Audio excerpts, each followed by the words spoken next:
Right, to continue from the first video on the apron housing on the Chinese mini lathe, you should end up with a piece like this already marked out and drilled.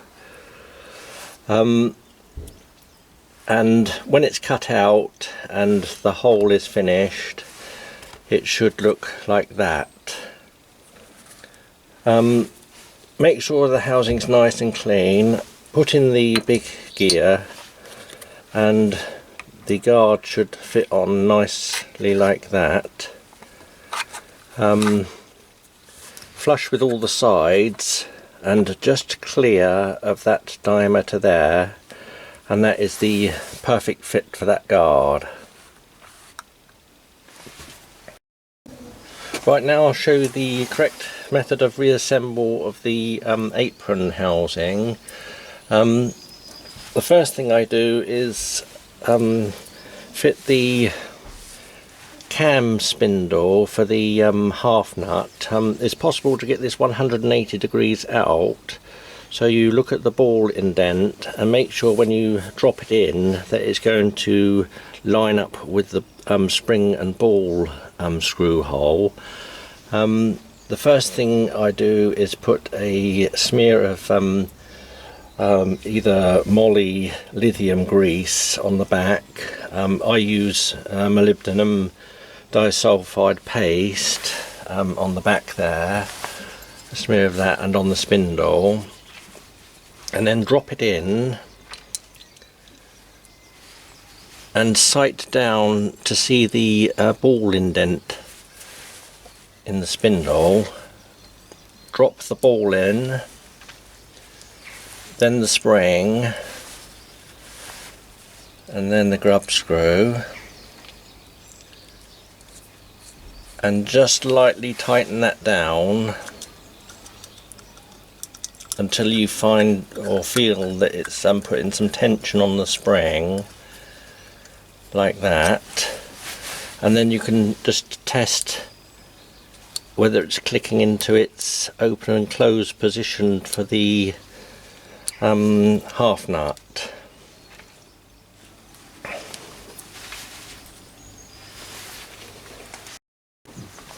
Next I fit the handle.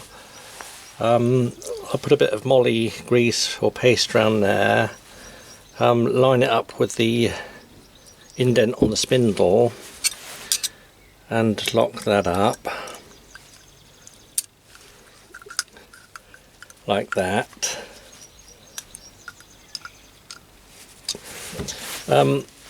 Incidentally, I lock that handle into this part with a little bit of thread lock, because they tend to work loose when in operation. So that's that. Next I put some moly paste on the inside of the housing where the half nuts go. Very fond of the moly paste because I used to use it in the assembly of parts in the aerospace industry. Next you take the half nut, and if you haven't got the paste, by the way, just use a moly lithium grease. I put a bit of paste in there and on the back, and then locate the slot on the lug of the cam, and the same with that one, like that, and onto the bottom lug like that. Next you take the gib strip and put some lubricant on the working sides and slip that one in. These holes here will line up with these screws, so hold that one in position and lightly screw down the screws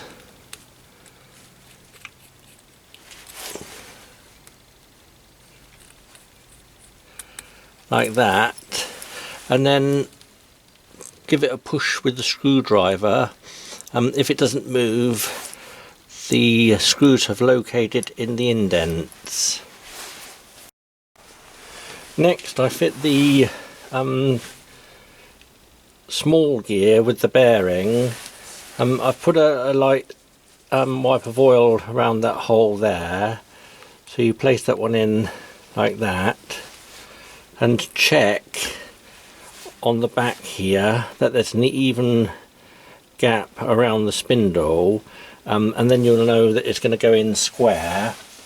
And you use the plastic mallet again and just tap that in until it stops, and that one's correctly fitted.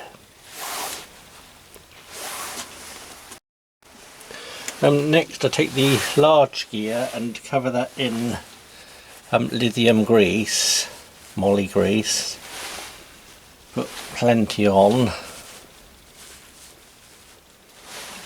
Work it into the gear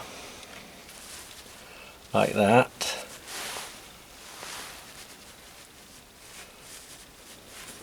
And a bit in there like that. Put some on the spindle and then place that one in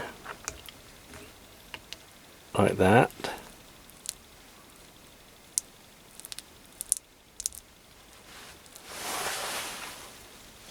I put quite a bit on there and on the front as well. Protects it from any corrosion or anything.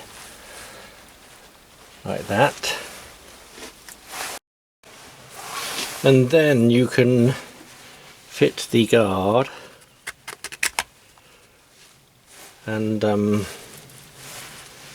screw that one on. So all the screws are in the guard holding it on.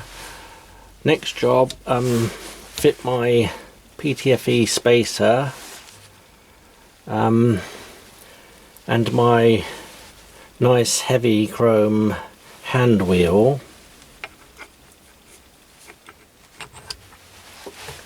like that, and tighten the Allen bolt into the indent on the spindle, and that's done. And then you can see what a lovely job it is.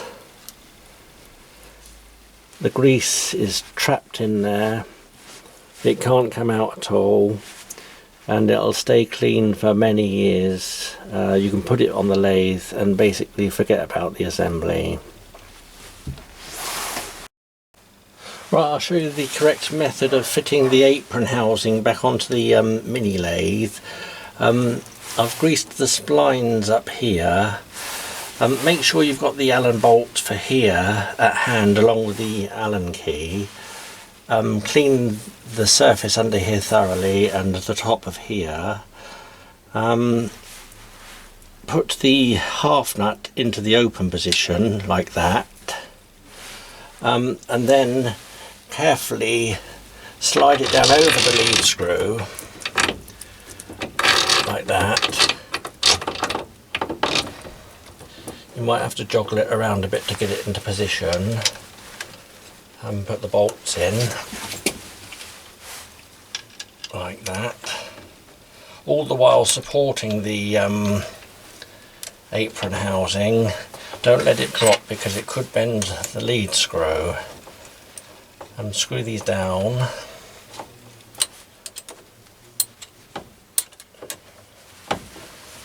like that.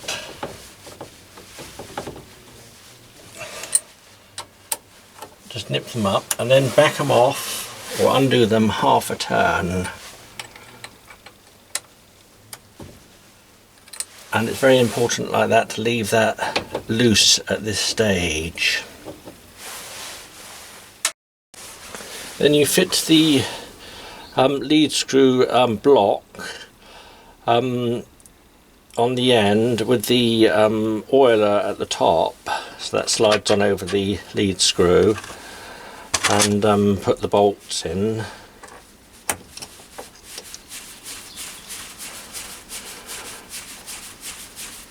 Leave the top one a little bit loose until you've got the bottom one in, like that.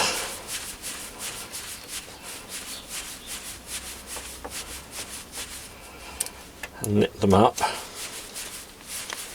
like that. Don't need to over tighten them, like that.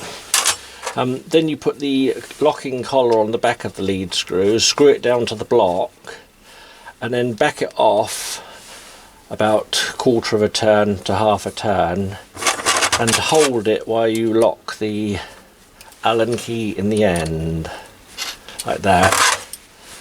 You have to put a spanner on it, 10mm spanner, and lock it up. And that's the lead screw locked up, rock solid. Next, while the assembly is loose like that, you lock the half nut onto the lead screw, and it obviously fits into the profile of the thread. And while it's like that, don't touch the apron assembly at all, but just carefully and evenly tighten the bolts at the top, and it will naturally find the correct position because it's held on there.